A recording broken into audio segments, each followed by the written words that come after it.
بسم اللہ الرحمن الرحیم رب اشرح لی صدری ویسر لی امری واحلل عقدۃ من لسانی یفقہوا قولی۔ حدیث صحیح بخاری، حدیث نمبر 16، باب نمبر سوم۔ حضرت عبید اللہ بن عبداللہ نے خبر دی کہ ایک مرتبہ حضرت عبداللہ بن عباس رضی اللہ تعالیٰ عنہ اور حر بن قیس بن حسن فزاری میں اس بات پر بحث چھڑ گئی کہ حضرت موسیٰ علیہ السلام کے ساتھی کون تھے۔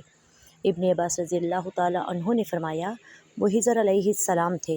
اتنے میں حضرت ابی بن کعب رضی اللہ تعالیٰ عنہ کا وہاں سے گزر ہوا تو حضرت عبداللہ بن عباس رضی اللہ تعالیٰ عنہ نے فرمایا ہم دونوں میں یہ بحث چل پڑی کہ موسیٰ علیہ السلام کس کے پاس گئے تھے اور کس سے ملنے کا انہوں نے راستہ پوچھا۔ کیا آپ اس بارے میں نبی کریم صلی اللہ علیہ وسلم سے کچھ سنا؟ انہوں نے کہا جی ہاں سنا ہے۔ نبی کریم صلی اللہ علیہ وآلہ وسلم نے فرمایا کہ ایک مرتبہ حضرت موسیٰ علیہ السلام بنی اسرائیل کی ایک جماعت میں تشریف فرما تھے۔ ایک شخص نے آپ علیہ السلام سے پوچھا کیا آپ کسی ایسے شخص کو جانتے ہیں جو آپ سے بھی زیادہ علم رکھتا ہو؟ حضرت موسیٰ علیہ السلام نے جواب دیا نہیں، میں نہیں جانتا کہ مجھ سے بھی زیادہ کسی کے پاس علم ہے۔ اللہ تعالیٰ نے فرمایا ہمارا ایک بندہ خضر ہے جو آپ سے بھی زیادہ علم والا ہے۔ موسیٰ علیہ السلام نے عرض کی میں اس تک کیسے پہنچوں گا؟ اللہ تعالیٰ نے ایک مچھلی کو ان کی ملاقات کی علامت قرار دیتے ہوئے فرمایا جب یہ مچھلی گم ہو جائے تو واپس لوٹ جانا، تب خضر علیہ السلام سے آپ کی ملاقات ہوگی۔